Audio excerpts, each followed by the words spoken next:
This is Live Fire, with the latest news about threats to your liberties and your right to keep and bear arms. Our host is Larry Pratt, Executive Director of Gun Owners of America. Remember, the issue is not just about gun control. It's about control. I want to take you behind enemy lines. On the line with me now is a man who lives behind enemy lines. It's called the state of New Jersey, where freedom is a four-letter word in all too many parts of the state. Although I must hasten to add that I have been in a couple of counties in the south of the state that are just like living in mid-Virginia or something of that sort. A lot of churches, rural, people are personally and politically conservative and wish they could somehow saw their counties off and float out into the Delaware Bay.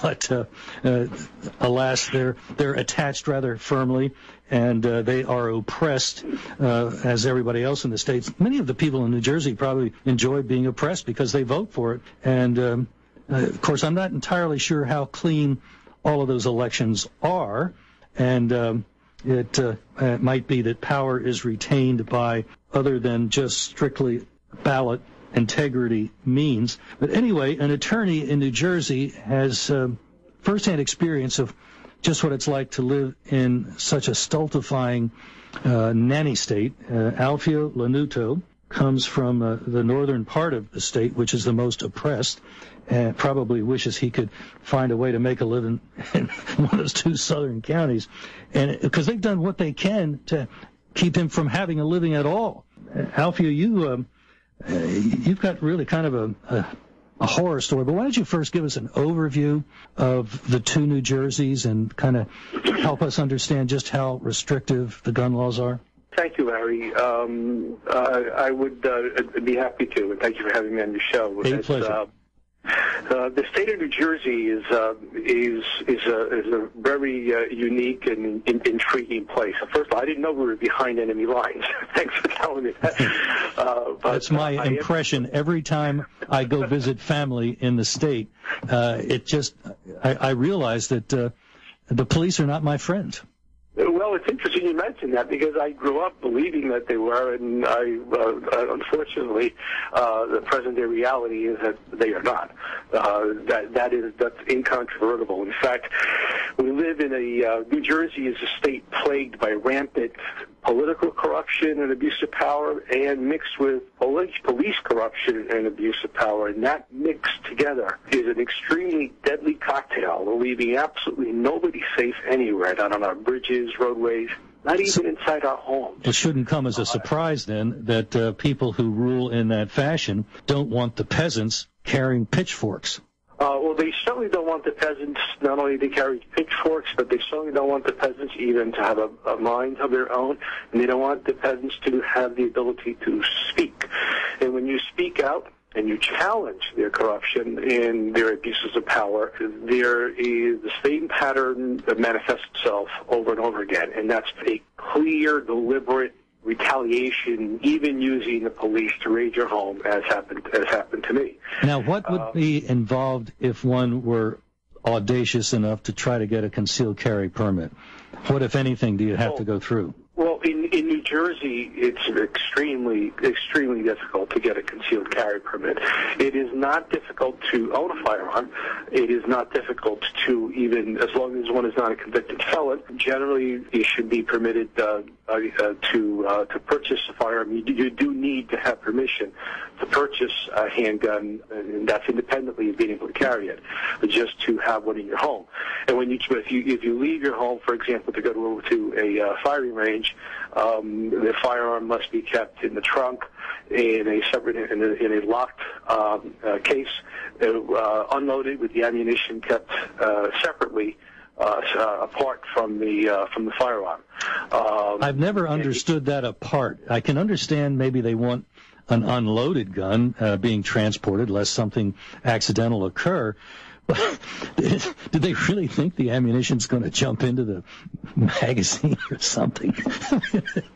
Well, I can't answer that. In terms of the wisdom of the legislation, that I'm just explaining how it is. And in fact, it's very restrictive. I wish I could get my magazines to jump up into the gun. That would be, one less thing I have to worry about. Well, also the person's only permitted to the extent that he can transport a firearm in the trunk of his car and unloaded, only to and from a firing range, and cannot make any intermediate stops. In other words, you can't stop for gasoline. To buy groceries or to buy gasoline along the way. That's already a firearms violation right there. That's a very European kind of law. Yeah, you can get a gun. When I was in France, I saw a Beretta in a storefront. Unhappily, they were closed for siesta. It was southern France, and they weren't doing business at that hour. Probably helps explain why Europe's having so much economic trouble. But I was kind of surprised. I didn't realize that you could actually get a handgun like that, and that they would, I guess there'd be enough demand that there's a store, a private store, with that in the window. So I can say with some confidence that New Jersey is an invasion of Europe into the American continent. Very, very restrictive. And getting a license to carry a concealed firearm, and to actually carry one, is nearly, I can't say impossible, but is extremely rare. Compelling cause must be shown, and actually requires a court order. A superior court judge actually has to sign off on it. The police, the chiefs of police do have to sign off on it, and there needs to be a very thorough, exhaustive background check. And then the need has to be presented. One not only has to be clean, but there has to be a demonstration of the compelling need to carry a firearm. So if you've been murdered, we will accept your declaration of need. By then, by then, our judiciary would find your application moot,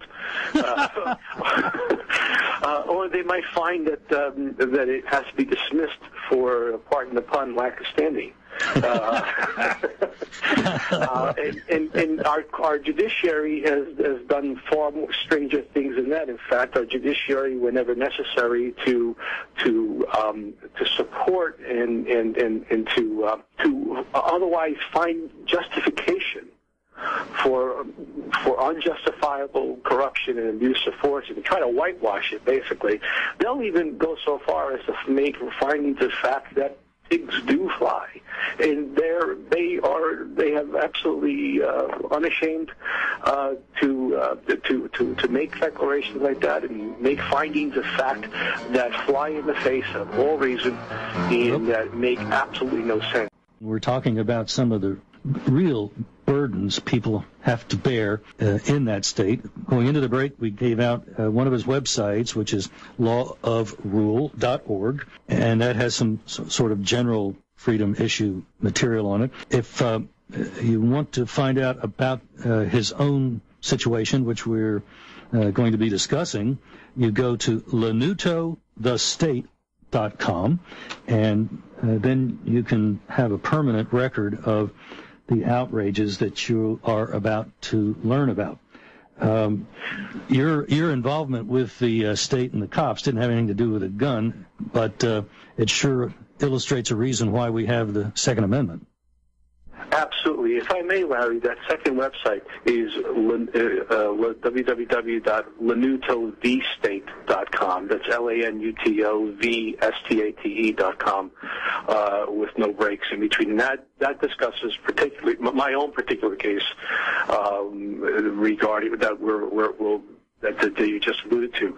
And the first one is lawofrule.org that discusses abuses of power and corruption generally, not only as it relates to me, but in the entire state of New Jersey, and indeed even nationally, because we do have we have erosion of our rights occurring on such a widespread basis across our entire country. But we're now living in a situation, in a scenario where it's almost become commonplace. It's not the exception anymore.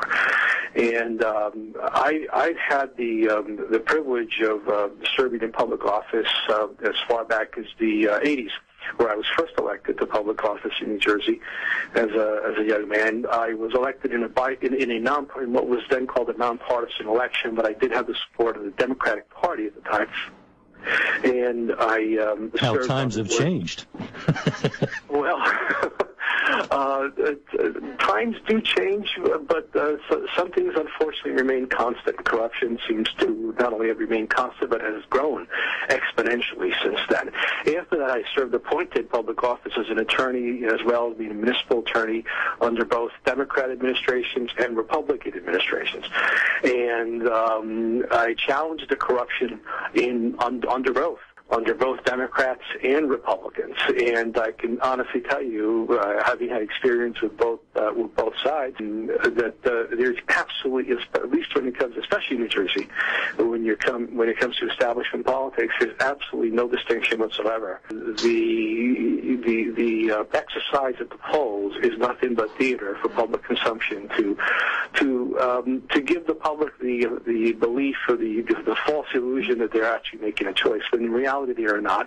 The power structure, the wizard behind the curtain pulling the levers is the same, regardless of who gets elected into office. That's certainly been my impression. I agree with that. That's exactly correct, and you alluded to that earlier in the introduction. You doubted whether the elections are real. Well, whether they're actually real or not in terms of the counting of the ballots, they're certainly not real in terms of whether there is a choice. There is none. It makes absolutely no difference. And I challenged that corruption back as far back as the 90s as a municipal attorney, and I continued to challenge corruption and abuses of power, even in such things as challenging the police in an inaccurate, indeed even falsified traffic accident report that my daughter was randomly involved in 2007. Bizarre stuff happens when you challenge corruption in New Jersey. Mysterious things. Your home gets threatened. You get threatened when you leave the house in the middle of the night with death threats. One night I was leaving the house and there was some male voices behind the tree line behind our home. We lived on a golf course at the time. That said something about, Mr. Ludo, we're going to blank you. I didn't quite catch those words, but on your front lawn. I'm not sure exactly what they wanted to do to me on my front lawn, but I don't think they wanted to shake my hand or sing my praises in any way. And that would be reported to the police, and strangely enough, it was always with the same police. Usually, the same police officers were on duty. One might draw his own conclusions from that, and then it culminated with a. No matter what the hour, by the way, whether it was something that might have happened early in the morning or late at night. Generally around the same hour, the same time, generally on Friday nights. It was actually well documented, and all this was submitted to the Justice Department under Eric Holder, and of course, as everyone would expect, nothing happened, nothing at all, and that happened.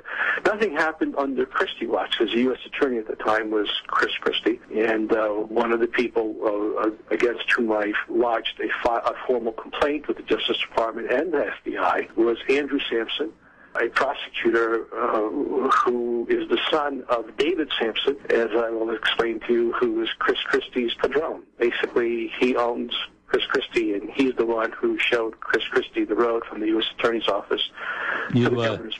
Used a mafia term there, padrone, meaning boss. Very appropriate for our impression of New Jersey. Well, see, it's not my choosing. David Sampson brought it on himself when the Bridgegate scandal broke out. There's an actual email authored by David Sampson himself, incontrovertibly, in which he himself likes to use that kind of gangster speak, if you will, where he, I quote, at least as best as my recollection can allow me to, Patrick Foyer, referring to Patrick Foyer, the executive director who foiled their plan to close down the bridge, says, quote, he's playing in traffic, period. Big mistake, period. Now, tell me that could be taken as a threat.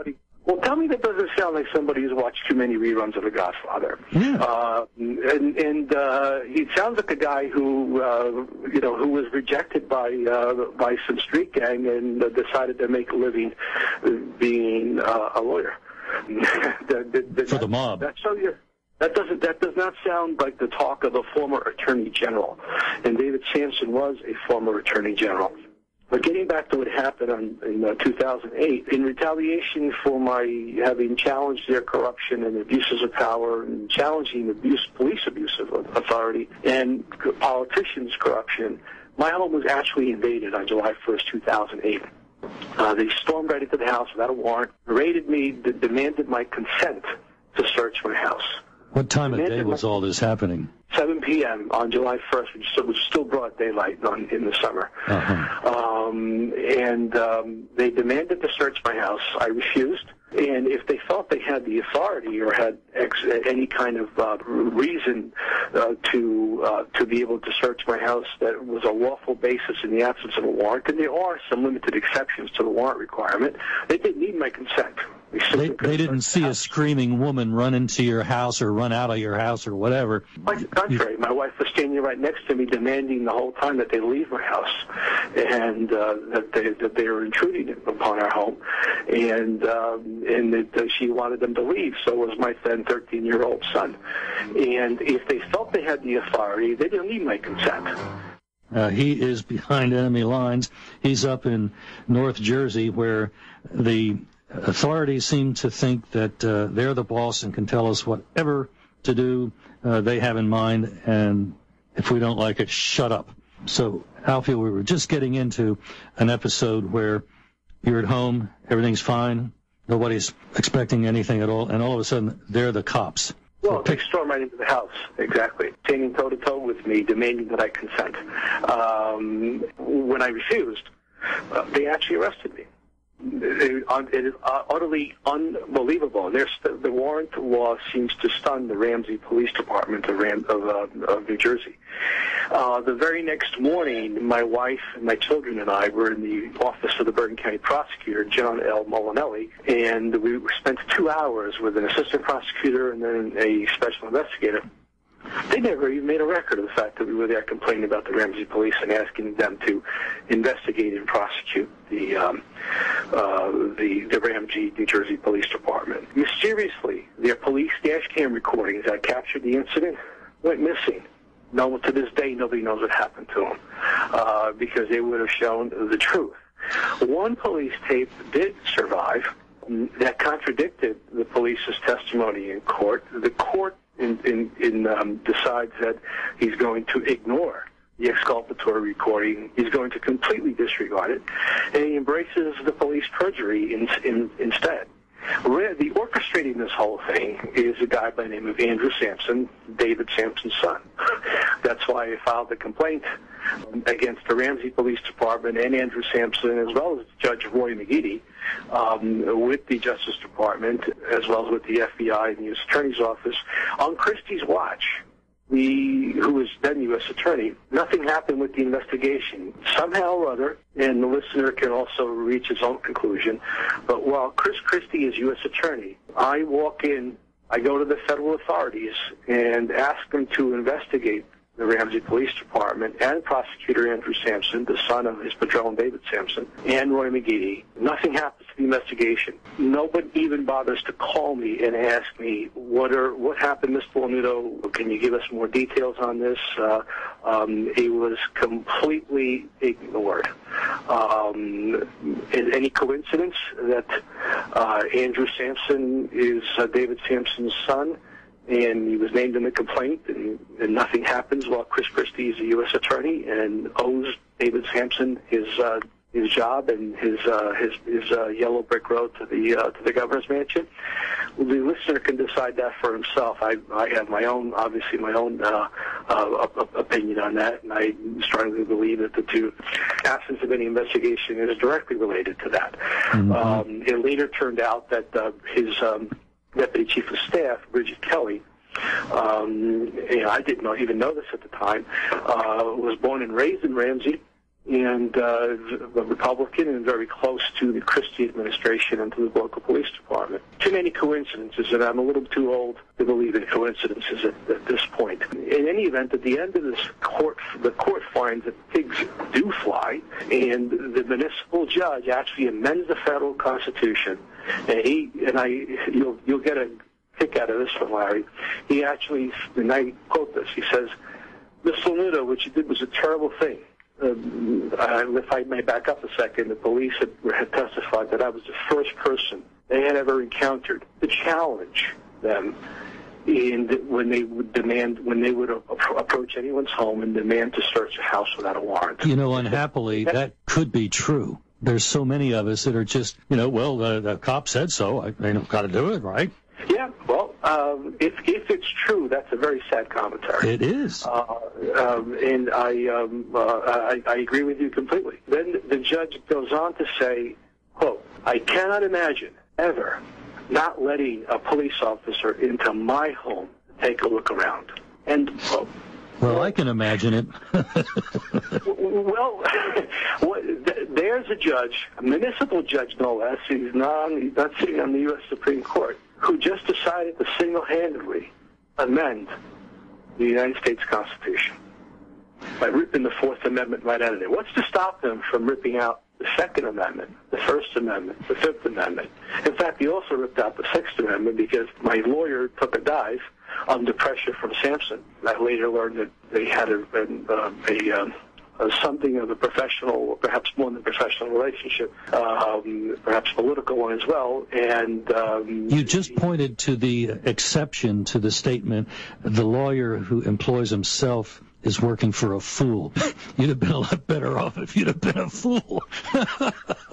Well, exactly. And I pointed this out to the court. I said, this lawyer didn't even, and I paid him. And I retained him myself, and he was fully paid. And he never even bothered to meet with me prior to trial, except upon my insistence that we at least prepare for trial. He met with me 45 minutes, very reluctantly, refused to call any witnesses, refused to let me testify. Of course, I had the right to testify, but I had also the right to have him assist me in preparing to testify. And his exact words to me, "If you want to testify, you prepare yourself." And that was an attorney by the name of Bill Buckman, who told me that in no uncertain terms, in February 2009, even before we went to court, that he did not want to go up against Sampson because he had other cases with him, and he didn't want to go up against the Sampson family because David Sampson was going to be the next Port Authority chairman. If I might say, that set of facts has been,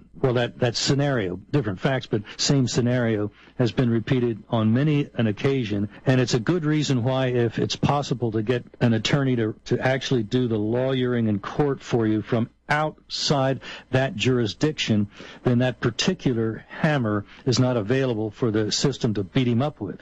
Exactly. But he told me very clearly that Sampson was going to be the next Port Authority chairman. What's interesting is that Christy hadn't even been elected governor yet. This was before Sampson could possibly have been appointed chairman. But it was already well known within political circles that David Sampson would be the next Port Authority chairman because he was stewarding Chris Christie into the governor's mansion. And that then led to all kinds of scandals that have now reached the national stage, which are particularly significant not only because of every American needs to be concerned about the creeping abuses of power and corruption that are plaguing our country and eroding our rights right now and silencing Americans and subjugating Americans to corruption and tyranny contrary to all the principles upon which the United States of America is founded. And everyone needs to be concerned about the retaliation that they face that they should not have to face by challenging corruption. But this really reaches a particularly important a level right now because you have Chris Christie who is aspiring to the Oval Office and aspiring to the presidency. And it's extremely important for people across the country to know exactly what goes on in New Jersey, exactly what goes on behind the scenes on what's called Team Christie, who's really running it, and what they would be getting if they were to elect a Chris Christie. Now, with the intimate political relationship that exists between Port Authority Chairman Sampson and Chris Christie. Is it plausible to you that there was no communication between them regarding Bridgegate, which involved the shutdown of traffic going through a choke point tunnel into New York City? Anyone who believes that would also have to believe that pigs do fly. Good. Okay, I just wanted to... I have served... before I was in public office as an elected or appointed official, I also served in state government as an administrative capacity right out of college. So yeah, you're not still wet behind the ears. I think you're by now getting a bit of an idea of just how dreadful the political system there is and how wired into corruption is Chris Christie, who, the governor of the state, who is fairly openly toying with the idea of being a presidential candidate, and just how horrible it would be if he were the Republican nominee. We have so many better to choose from. To end up with Chris Christie would just be really... well, I don't even want to think about it. Anyway, Alfio, you pick up on the situation where you were helping us understand all this, the way they came down on you. Totally in violation of the Constitution and brazenly tearing it up in front of your face. Absolutely. In fact, even the recordings of every single court proceeding mysteriously went missing. So police dash cam recordings go missing. The recordings of every court proceeding mysteriously go missing. The judge changes the Constitution. The federal authority completely ignore a federal complaint, a formal written complaint to the Justice Department and to the FBI under Christie watch because Sampson is named in that complaint. Now, did they ever come up with a charge for you? Because obviously they didn't bother to think about that when they invaded your house. What did they finally... They came up with the pretext of the charge afterwards. In fact, there's a recording of the entire incident. One recording did survive, and in that recording, my wife asked him, "What did you arrest my husband for? What did he do? What did he do?" She asked him over and over and over again. And none of the police officers can respond what the basis for the arrest was. None. So silence was their best answer. They didn't even... It wasn't silence. Excuse me, Larry. What they did say was, "I don't know." I'm just following orders. I can't make this up. They said, "I don't know. I don't know," but they were there. They're the ones who effected the arrest, but they didn't know why they arrested me. And the system is so corrupt that you can't sue them for false arrest because the very system that sent them there would find them innocent, obviously. Well, here's the thing. I did file a federal civil rights lawsuit against them.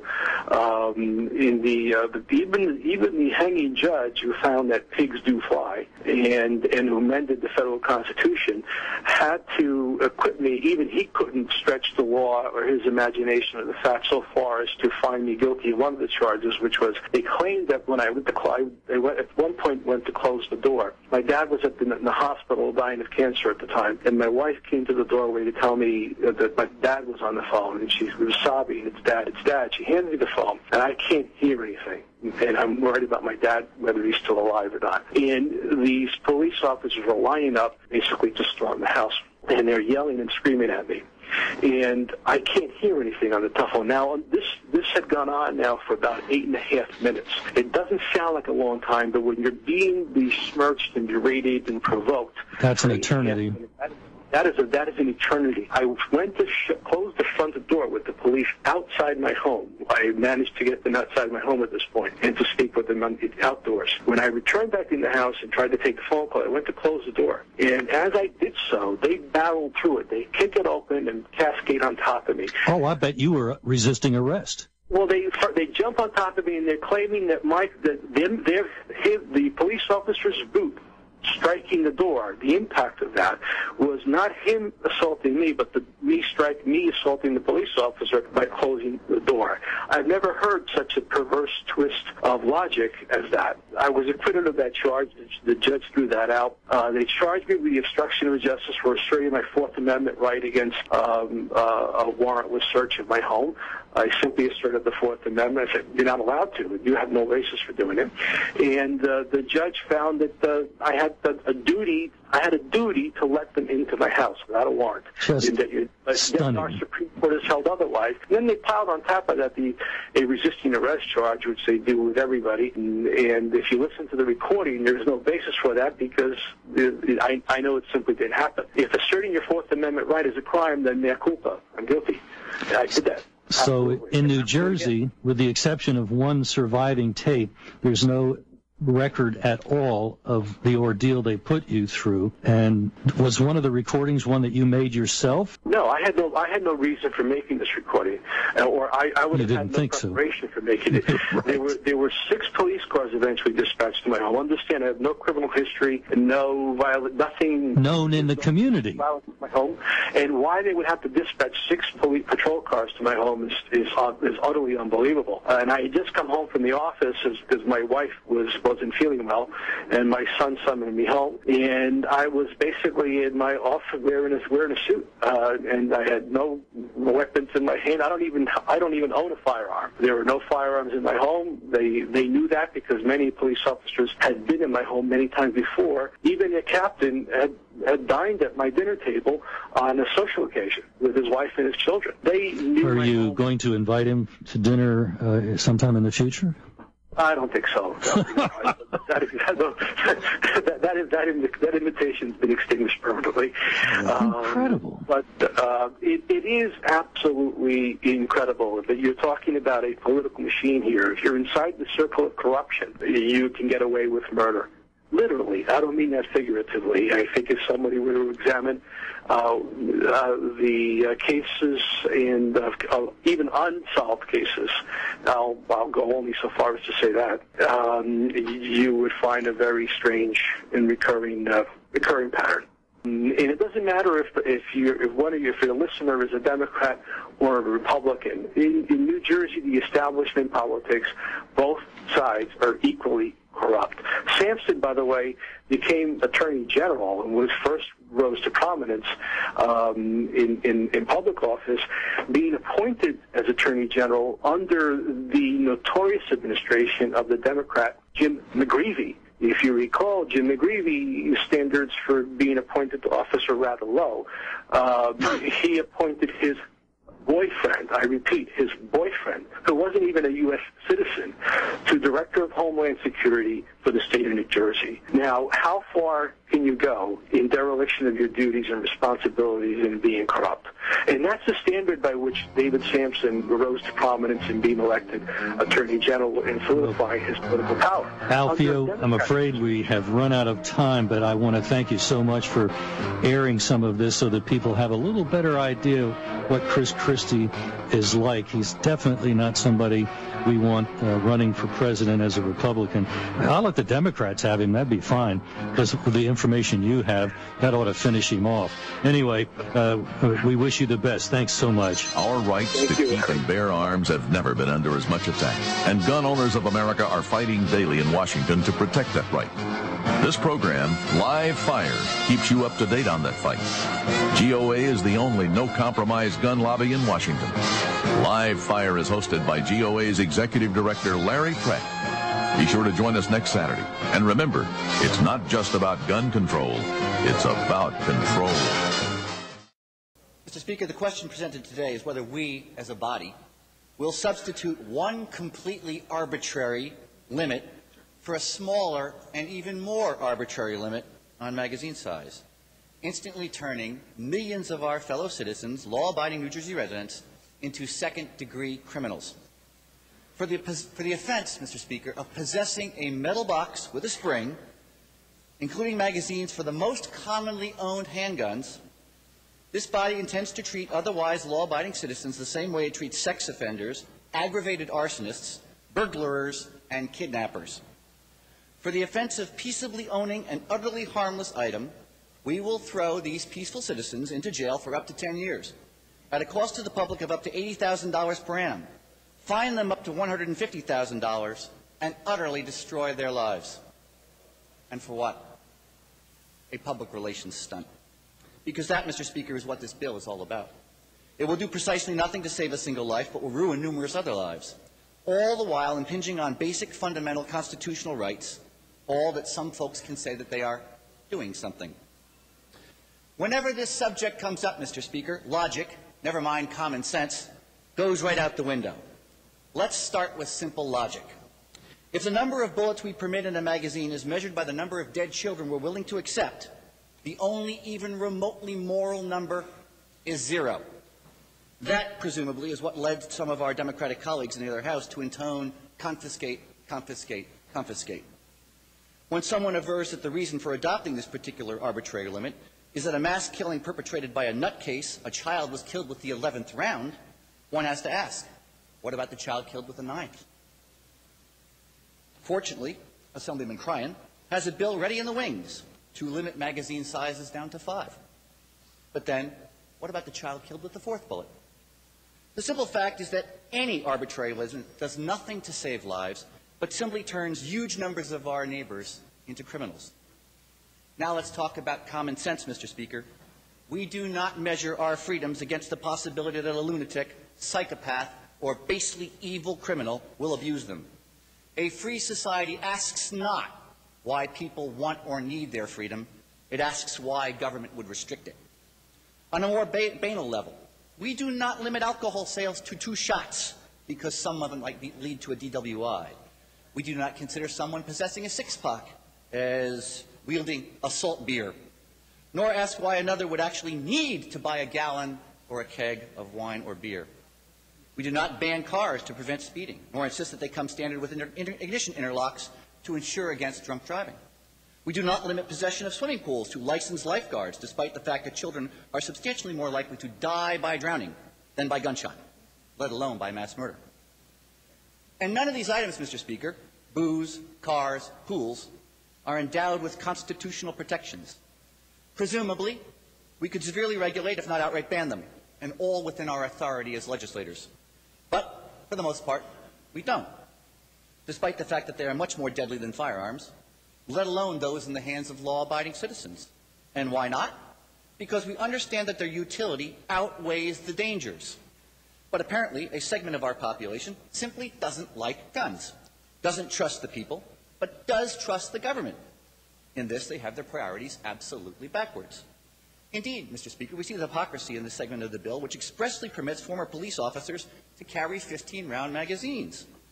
Why? What makes a former cop any more vulnerable or any more trustworthy than his neighbor? In an infamous case of assault by popcorn in Texas, which produced a tragic killing, the shooter was a retired cop. There's precisely no reason to trust former governmental employees with instrumentalities which would land his neighbor in jail for up to a decade. Mr. Speaker, again, we are speaking here of a metal box with a spring, which any child can lawfully possess by simply moving 500 yards across the Delaware to a state which takes its freedom more seriously while valuing the lives of its children no less, because they know a silly proposal when they see one. Mr. Speaker, if this proposal is adopted, not dozens, not hundreds, but many thousands, if not millions of people whose only offense is to own the wrong size metal box will be potentially ensnared in the criminal justice system, face long, sometimes mandatory sentences, and have their lives destroyed. And for what? There is quite literally no benefit to public safety from a proposal such as this. It will not save one life, while potentially ruining tens of thousands. It represents not just bad policy, but not even profoundly silly policy, but absurd and unconstitutional policy. Mr. Speaker, this bill represents the latest in a long line of anti-freedom proposals which do nothing to advance public safety, but greatly impinge upon the rights of the people. While there is certainly room for improvement in the criminal justice system, and room for improvement in our method of identifying those in need of mental health services and ensuring that they receive it, there should be absolutely no room for restricting rights and freedoms and ruining the lives of law-abiding citizens, whose only offense is running afoul of a public relations gesture. If the law instantly turns millions of citizens who have never even thought about committing a crime into the equivalent of sex offenders, it's almost certainly a really bad idea. Policy, Mr. Speaker, especially that touching the most cherished rights of Americans, ought to be calmly, rationally, and dispassionately made. It's no more rational to blame a firearm when a criminal or lunatic misuses it than it is to blame Heineken or Ford for a DWI. Punishing the guilty and helping the mentally imbalanced to ensure that they do not become a danger to themselves or others is well within the prerogative of this body. but depriving millions of people of their cherished rights because an infinitesimally small number of our fellow citizens abuse those constitutionally guaranteed liberties is unwise, improper, and unconstitutional. This proposal is not a reasonable measure to save lives, but it does have huge consequences upon personal freedom. It will stop no criminals and will create thousands of new ones. It will work hardships upon millions of our fellow citizens, those people we purport to represent. For those reasons, Mr. Speaker, I urge a negative vote. The tyrants did it. Hitler took the guns. Stalin took the guns. Mao took the guns. Fidel Castro took the guns. Hugo Chavez took the guns. And I'm here to tell you, 1776 will commence again if you try to take our firearms. Doesn't matter how many lemmings you get out there on the street begging for them to have their guns taken. We will not relinquish them. Do you understand? And that's why you're going to fail, and the establishment knows no matter how much propaganda, the Republic will rise again when you attempt to take our guns.